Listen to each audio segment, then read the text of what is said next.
The snow wasn't falling hard, but it fell like it meant to stay. A thin hush swept the edge of Eileen Boone's land. Just goat tracks, a cracked wooden fence, and her lonely little cabin set against a wind-bitten rise.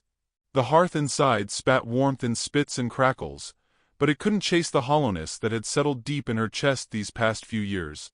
She was halfway through warming goat's milk when she heard the knock. Not sharp. Not urgent. A single, deliberate thump, like someone who didn't want to be heard, but needed to be. When Eileen opened the door, the cold shoved past her skirts like an unwelcome guest, but she barely noticed it. He stood shirtless. Towering. Apache by his braids and build, barefoot in the snow. His skin bore the tone of canyon stone, reddened where wind had cracked it raw, the muscles across his chest tight with cold. But what struck her most wasn't the warrior before her, nor even the half-frozen silence he carried like a second skin. It was the baby, nestled against his broad shoulder, swaddled in worn deer hide and trembling. Her face was flushed too red, her lips dry. She didn't cry. She was past that, too weak to protest anymore. Eileen's hand went to her own chest, instinctively. The milk had returned months after her stillborn, and never quite left her since. She'd hidden it like a shame. There wasn't a soul left to feed it to. She looked him in the eyes. Brown, bottomless, rimmed with lashes that carried snow like spiderwebs. He didn't plead. Just lowered his head and pointed gently to the child, then mimed cradling in his arms. Eileen's throat worked as she tried to speak. "You want me to feed her?" He didn't nod. Didn't need to. His silence was heavier than any words could have been. The wind pushed around them like an audience, waiting. Eileen stepped aside. He ducked low through the doorframe. Taller than any man she'd ever seen. His shoulders broad enough to block the firelight for a moment as he passed. The child whimpered once as the warmth hit her, and then fell silent again. "I won't ask questions," Eileen said quietly, though her hands were already trembling as she reached for a shawl. "But you'll take no more than one night." Still, no answer. He settled into the farthest corner of the room, resting the baby gently in her arms like placing a prayer into trembling hands. Eileen stared down at the tiny creature, eyes fluttering behind her lids, her skin too pale for full Apache blood, yet marked by it somewhere. Eileen's breath caught. The babe was too light. Too still. But not yet gone. She sat by the fire and unbuttoned her blouse slowly, awkwardly, her movements stiff. It had been years. When she pressed the child to her breast, she whispered, "Come on, little one. Don't let this world take you yet." The latching was weak. Then stronger. The sound of suckling filled the silence like a hymn. Eileen wept without noise. The man didn't move. His knees bent beneath him, arms resting on his thighs. He watched the fire, but his eyes weren't in the room. They were somewhere farther off, maybe a battlefield, maybe a birthing cave, maybe a place men like him weren't allowed to mourn. "Does she have a name?" Eileen asked into the stillness, her voice low. He blinked once. That was all. She nodded. "Then I'll call her Willow. Until you say different." For the next hour, they didn't speak. The snow thickened outside. The fire popped, and Eileen hummed a lullaby her mother used to sing. Willow dozed across her chest, fed and faintly breathing. She stole glances at the man, at the faint scars across his collarbone, the long braid that curled wet against his back. His hands were large and calloused, resting open on his knees like they'd forgotten how to clench. He looked younger than he first seemed. Maybe 30. But his silence aged him. "I suppose you'll sleep near the hearth," Eileen said as the night pulled its coat over the land. "I have a cot, but I won't offer it. Not yet." Again, no reply. But he didn't bristle. He simply reached into the satchel at his hip and drew out a small wooden rattle, carved with care. He placed it gently beside Willow, then lay on the ground without removing his trousers, arms crossed over his chest, eyes toward the beams. Eileen wrapped the baby in layers and laid her beside her own bed, heart beating wildly. Not from fear. From something else. From the strange, unsettling calm of having a purpose again. She could not sleep. Hours passed. Outside, a coyote howled, long and low. She thought of town, of the preacher's wife who once called her cursed, for birthing a still child. Of the looks that followed her through the grocer's when she walked alone too long. They'd flay her alive if they knew she let a native man cross her threshold. But in that room, the only judgment came from the wind beyond the walls, and the wind had seen worse. Before the fire burned out completely, Eileen sat up. "You don't talk much," she murmured. A pause. Then a voice, rough and low. Words, "Take trust." She met his eyes. "Then I won't ask for more." The quiet stretched. Then he said, "Her mother bled in winter. I had no milk. Only my legs." She swallowed hard. "She was Comanche," he added, like a stone dropped in water. That explained the child's features. And the risk. Not only did he love a woman outside his tribe, but now he carried her blood across lands hostile to both. "You walked far." He nodded once. "She's warm now," Eileen said gently. "You did right." He closed his eyes. Just for a moment. And Eileen saw then that he hadn't come asking to be saved, but perhaps quietly, hoping not to be turned away again. The fire flickered lower. She tucked Willow closer to the warmth, kissed the baby's brow, then stood and walked to the door, sliding the bolt shut. Not to keep him in, but to keep the world out. Eileen's hand lingered on the frame. "One night," she whispered, to herself this time. "But heaven help me, I think I've already said too much." The snow outside kept falling. But inside, the storm had hushed. And Eileen Boone, who'd sworn never to hold another child, found herself watching over one, and the man who'd brought her. And the door didn't lock again that winter. Morning didn't so much arrive as unfold, slow and silvery, brushing across the cabin floorboards in slants of pale light. Eileen stirred first. Her breath clouded before her face as she knelt by the hearth and stoked the coals into flame. The man hadn't moved. Still lying on the floor like a stone carved by silence. His long braids splayed across the blanket she'd tossed toward him at midnight, but he hadn't used. She watched him for a moment. There was a nobility in his stillness. Not pride, something quieter. Worn in. Like a man who knew the world would never apologize for what it took, and so he asked for nothing from it anymore. The child whimpered softly in her bundle. Eileen crossed the room, lifted Willow into her arms, and tucked her to her chest. She sat in the rocking chair, bare feet brushing the floor with slow, deliberate strokes, and began to feed her again. The suckling sounds filled the room like breath returning to lungs. The fire caught. Shadows danced. Taza stirred. Not abruptly, just enough to open one eye. Then the other. He sat up slowly, wincing as his back stretched, but he said nothing. His gaze flicked to Eileen and the baby in her arms. "She made it through the night," Eileen said softly. "You brought her in time." He inclined his head once, but the weight in his shoulders didn't lift. There was still something broken in him.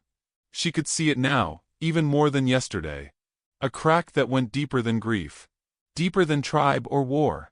A man who'd seen something sacred die in his arms, and didn't know what parts of himself had died with it. She stood and walked toward the hearth. "There's stew," she offered, gesturing to the pot hanging above the flame. "Goat and beans. It'll fill you." Taza rose and crossed to the fire, slow but sure. He knelt and took the bowl she offered, then ate without sound. Eileen didn't watch him directly. She simply rocked the baby, whispering nonsense lullabies and letting the moment stretch between them. After he finished, he placed the empty bowl aside, and reached into the small satchel tied at his hip. From within it, he pulled something wrapped in oilcloth. He laid it carefully on the table between them and unfolded it. A beaded bracelet. Blue, white, and red glass beads strung in a pattern she couldn't read. The leather was worn soft, finger-handled many times. Eileen stared at it, heart tightening. "Hers?" He gave a slow nod. "She was Comanche," she said. "Yes." The quiet lengthened. Eileen ran her fingers gently over the beads, not to claim it, only to honor it. "Did you love her?" "I followed her across 7 rivers," he said simply. "And stayed, though her brothers would have skinned me." Eileen's throat burned. "She gave me that to wear," he added. "But I kept it for Willow." She looked at the baby sleeping in her arms. Willow, she whispered again, as if trying to convince herself it fit. It suits her. Strong and bendable. Still standing, even after storms. A gust of wind clawed at the shutters. Eileen laid the bracelet gently beside the cradle basket she'd woven last winter out of boredom.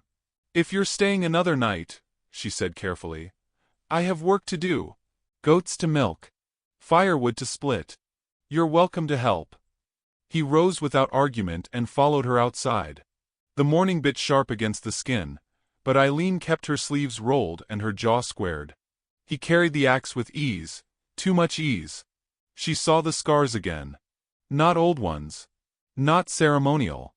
These were from man-made blades. Iron. She didn't ask.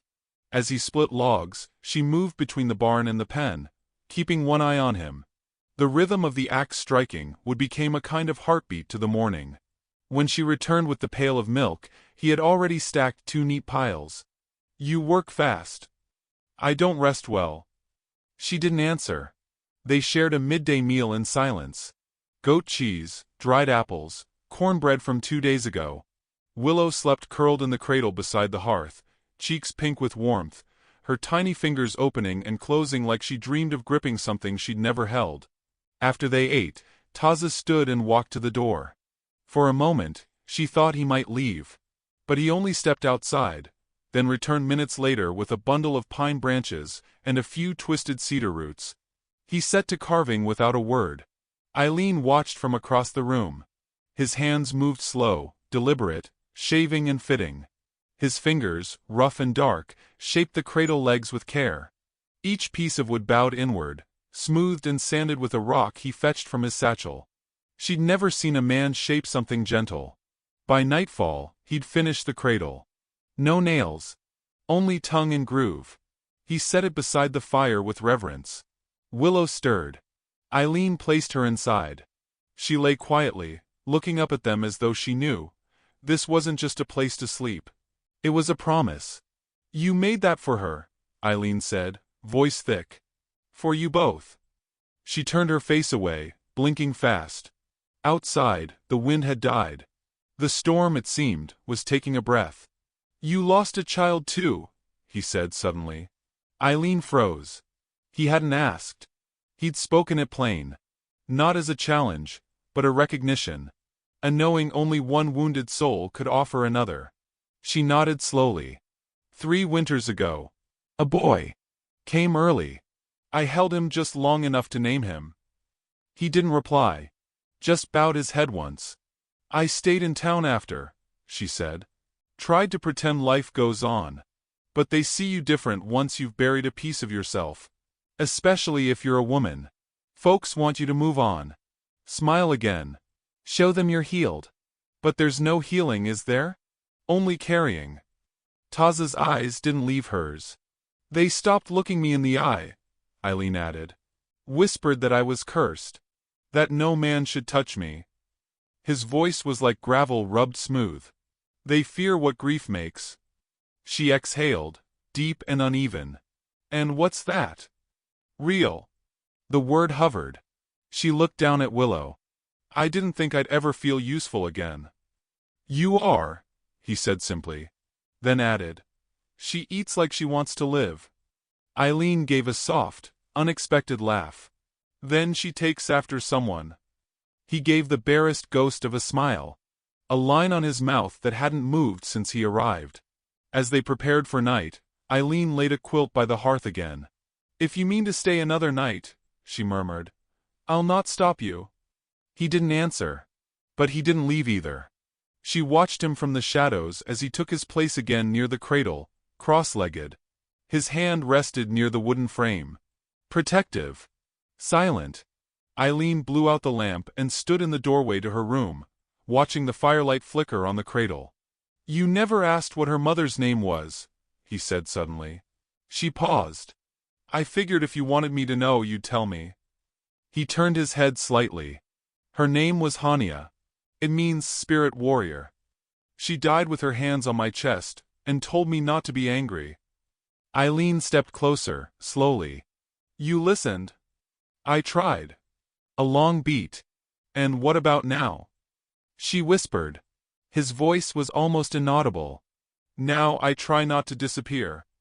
She understood more than he knew, and as she stepped away into the darkness of her room, she carried that quiet confession with her, folded it against her ribs like a letter unsent, yet deeply understood. Behind her, Willow stirred in the cradle her father had made, and the fire, low but steady, kept on burning between them.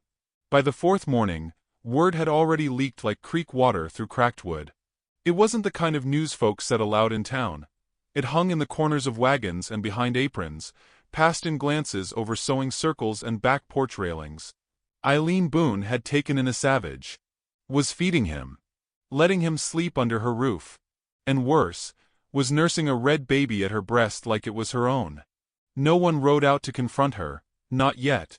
But when Eileen stepped into town to trade goat's milk for flour, the silence became a blade. She felt it first at the mercantile. The bell rang above her like it always did, but no one looked up. The clerk, a lean man named Abel Hurst who used to share rhubarb from his garden, now busied himself stacking cans. "We're not accepting milk today," he said without turning. "It's good," Eileen replied, holding the jar steady. Cream rose to the top. "We're not talking it." She swallowed hard. "You used to pay double for mine." He turned at last. "Used to be you weren't living with a red giant, Miss Boone."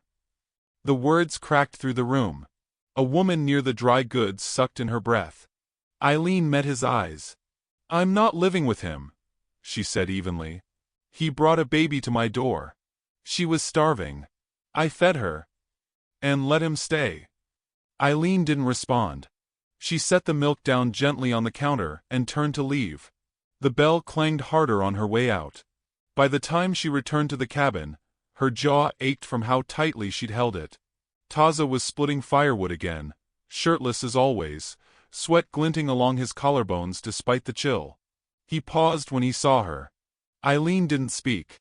She passed him on the path, set the bag of flour by the table, then sat down beside the cradle where Willow lay blinking up at the rafters. "She laughed today," she murmured after a moment. "When I tickled her feet. Just a little sound. Like a hiccup and a giggle got mixed up." Taza stepped into the doorway. "She will live." "Yes." Eileen looked at the baby, her face softening. "But I'm not sure we will." He stepped closer, lowering his frame beside hers, his arms resting on his knees. "They came?" "No. But they're whispering. And when folks whisper, it means they're gathering." Taza nodded once, his gaze never leaving Willow. That night, she didn't sleep. Neither did he. The fire burned low, casting long shadows against the far wall. Eileen sat with a shawl wrapped tight around her shoulders, staring into the orange glow, her face a mask of calm over a storm of worry. She had lived through loss, through loneliness, through the silent betrayal of friends who'd simply stopped calling. But this felt different. This felt like being hunted. When dawn cracked pale and brittle over the hills, hooves thundered down her path. 3 riders. Town folk, armed and wind-chapped. Eileen opened the door before they could knock. Marshal Greeley dismounted first, dust shaking off his hat as he looked her over. "Morning, Miss Boone." She nodded. "Marshal. We've had talk. Reckon you know what kind." "I do." He shifted his weight. "Folks are worried. A man like that. Apache, after everything that's happened in these parts." Eileen didn't flinch. "He hasn't hurt anyone." "Might be. But it's what people fear he might do." Taza stepped into the doorway behind her then, bare-chested, tall as a barn post, eyes calm. He carried no weapon. Only stood there like a mountain refusing to bow to wind. The deputy's hand flinched toward his belt. Greeley held out his arm. "Easy. No need for show. We came to see if the rumors were true. Now we've seen." Eileen stepped forward. "You want me to give him up?" "No, ma'am. Not yet. But you'd be wise to send him on his way." She glanced back at Taza, then at Willow in her cradle, fists opening and closing. "I'd sooner send the sun on its way," she replied. That silenced them. The marshal tipped his hat. "You've made your choice then." I have. Then I reckon the town'll make theirs. As they rode off, Eileen felt the weight settle like frost in her marrow. She turned back to Taza. I don't scare easy, she said. I know, he answered. But this, it's different than grief. This is hate. I've lived inside it, he said quietly. You learn to breathe small.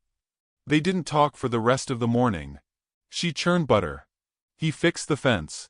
Willow slept and gurgled and wriggled in her blanket like the world hadn't tilted. But everything had. By mid-afternoon, Eileen found Taza behind the barn. He was seated in the dirt, carving something from pine. Another gift, maybe. Another way to speak without words. She sat across from him and studied his hands. What are you making? Feather. For her cradle. She watched the curls of wood fall to the earth. Why do you stay? She asked after a moment. You could run. They'd never catch you. He didn't look up. Because she knows my scent now. My voice. I walk away, she cries. Eileen looked down at her palms. I used to think I wasn't meant to mother anyone, she whispered. That God had seen something in me he didn't trust. But when she cries and I soothe her, I feel like I'm being rewritten. Taza stopped carving. His eyes met hers, dark, unreadable, yet soft around the edges. You were never broken, he said. Only buried. That night, thunder rolled low over the distant hills. A summer storm trying to chase out winter's breath. Eileen stood by the window, watching the horizon. She heard it before she saw it. A stone. Tossed against her cabin. Another. She stepped outside. 3 boys. Teenagers. One had a slingshot. The others just laughed and pointed. Savage lover. One shouted. She didn't respond. Just stood there. Cold wind tugged at her skirts. Then Taza came out. The boys froze. Even from that distance, his presence was too large, too silent, too still. He didn't chase them. He didn't speak. He only stepped beside Eileen and looked at them. And they ran. Inside, Willow stirred in her cradle. Eileen picked her up gently and pressed her against her shoulder. Her heartbeat steadied beneath the child's warmth. I used to believe this cabin was the loneliest place on earth, she murmured. Now I think it might be the safest. Taza turned toward her. His eyes said everything he could not. Tomorrow, Eileen said softly. They may come harder. With louder voices. Sharper things. I know. But tonight, we have peace. He nodded. And fire. They sat again by the hearth, Willow between them, the carved feather resting beside the cradle. The storm rolled beyond the hills, but its fury had not yet reached them. And for now, that was enough. Spring arrived quiet and unsure, like a child knocking on the door of a house she wasn't certain she belonged to. Snow melted into memory, soaking into the earth with the hush of forgiveness. Eileen noticed the way green things dared to grow again. Daffodils pushing through the fence line, goats growing restless for pasture, and Willow's tiny legs kicking stronger in the cradle Taza had made. Each day held rhythm now, simple but sacred. Eileen rose before the sun, fed the fire, then fed the child. Taza fetched water from the creek. He never asked and she never ordered. It was the kind of life built not on rules but on grace, on unspoken yes. One morning, as Eileen held Willow to her chest, she felt it. 2 small hands clutching her blouse with purpose, a hunger that no longer felt like desperation but simply need. Willow had filled out, her cheeks now pink and full, her eyes wide and searching. She knows me now, Eileen whispered. Knows my scent, my arms, my voice. Taza was mending the goat fence but paused, listening. She belongs, Eileen said to herself. But I don't know what that makes me. Later that evening, as dusk draped over the hills and cast gold across their table, Eileen set down a tin plate in front of Taza. It was just cornbread, dandelion greens and goat cheese, but it felt like more. A meal shared, not just handed over. You've built a gate for the western pasture, she said, sitting across from him. He nodded. I didn't ask you to. No. I wouldn't stop you either. You never have. She took a slow breath. You stay because of her. Yes. And me? Taza didn't answer. But he didn't look away either. That night, Eileen lay on her bed listening to the sounds of the cabin. The faint crackle of fire, the wind whispering across the thatched roof, Willow's soft coos, and one deeper breath, his, from the hearth's side. She didn't sleep right away. She watched the ceiling and wondered when quiet had become comforting rather than suffocating. She didn't notice the shift, only the result, that she wasn't hollow anymore. The next morning brought a softness in the light, like the sun had finally remembered how to be kind. Willow was playing on a blanket near the fire when she rolled onto her belly and let out a squeal. Eileen laughed, reaching to help her. But the child pushed herself up on her elbows, face lit with effort. She's growing fast, Eileen said. Taza glanced up from the wooden spoon he was carving. You feed her strong. No, Eileen said, watching Willow scoot forward an inch. She chose to live. I just held her long enough to notice. Later, as Eileen wiped her hands on her apron after churning butter, she heard it. Mama. A whisper. A thread of sound so delicate it might have broken if she'd breathed too loud. Eileen turned, hands frozen. Willow sat in the cradle, chubby arms reaching up. Mama. It was clear. Clear as morning church bells. Eileen dropped to her knees beside the cradle, one hand to her mouth. Taza stood, unmoving. She called me. I heard, he said, voice thickened with something heavy and human. Eileen scooped the child into her arms, pressing her forehead to the baby's soft curls. She didn't cry. Not this time. She only breathed her in. She knows, Eileen whispered. And she chose me. Taza stepped forward slowly. She knew before we did. Outside, the goats bleated and the wind tugged at the door, but nothing could reach the stillness inside Eileen's chest. She's not of my blood, Eileen said. No, Taza agreed. She's of your heart. A pause. And of yours. His gaze lifted. The cradle, the spoon, the beadwork. I gave her what I could, he said. But she reaches for you. She calls for you too, Eileen replied. Just not with words yet. That night, Eileen pulled her old cedar box from beneath the floorboards. Inside were her son's tiny shoes, a ribbon, and the birth cloth she'd wrapped around him. Yellowed, worn. Her hands trembled. I buried him without a name, she said, placing the cloth in her lap. Couldn't bring myself to speak it aloud. Taza crouched beside her, silent. I think it's time I let him rest, she whispered. He was part of me, but he's not all of me. She reached into the box, took out the ribbon, and laid it beside Willow's cradle. I want her to have it. Taza said nothing. He only bowed his head and pressed a palm to the floorboards, as if honoring the memory beneath. The next morning, Eileen walked into town. Not because she had to. Because she wanted to. She carried Willow on her hip, swaddled in the blue quilt, head peeking from under a bonnet. Eileen's hair was tied neatly, her shawl pressed. Taza followed 2 paces behind, not looming but steady. The townspeople stopped what they were doing. Mrs. Barden, who once shared pie with Eileen after Sunday church, froze mid-step. The preacher's wife muttered something under her breath.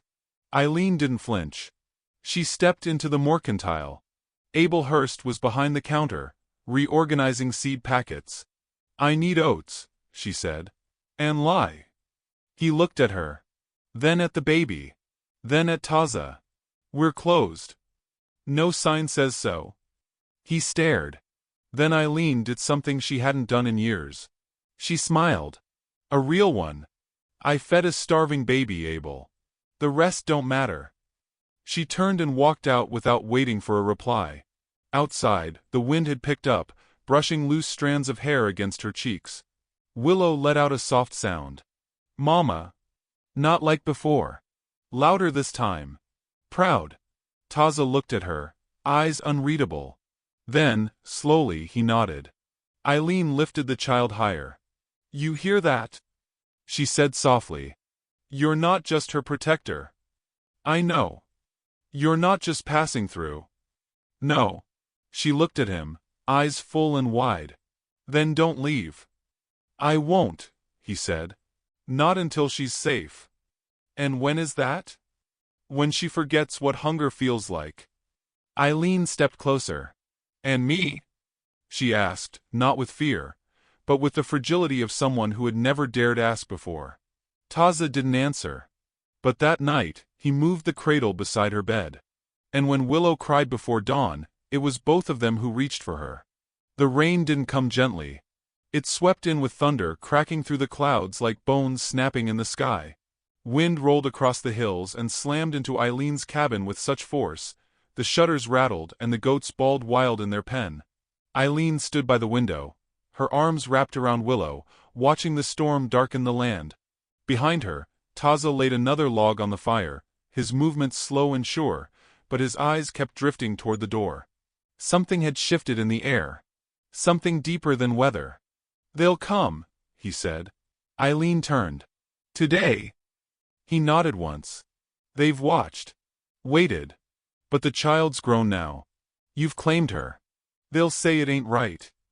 Eileen pressed Willow's soft cheek to her own. And what will you do if they come? Taza looked at her, the firelight catching the ridges of his scarred shoulders. Stand. You don't have to fight. I won't, he said softly. But I won't vanish. The knock came at high noon. Not the kind that asked permission. Hard, loud, righteous. Eileen didn't open it. She stepped back, clutching Willow close, heart thundering.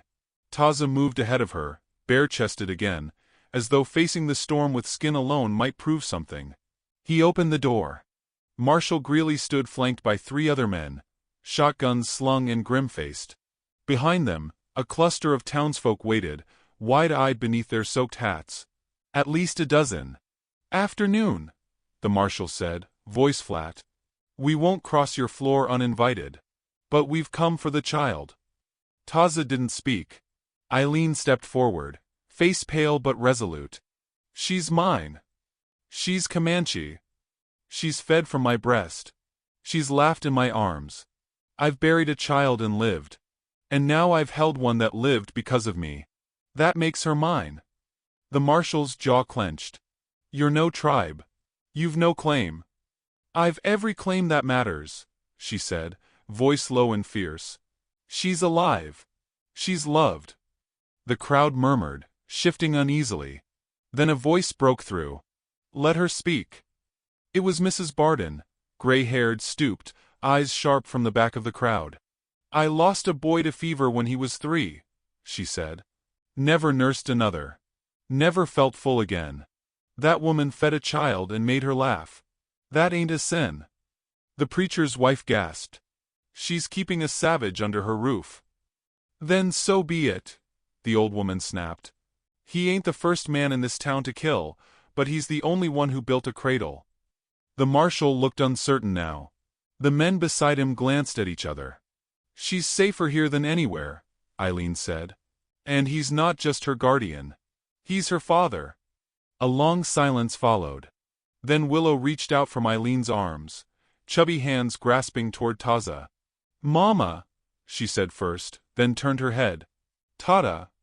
The sound broke something. In Greeley. In the wind. In every face watching. Taza stepped forward and took the child, not with force but gentleness, folding her against his chest like the storm outside had nothing left to say. Eileen moved to stand beside him. You all have choices to make, she said, facing them. But I've already made mine. We're not asking your blessing.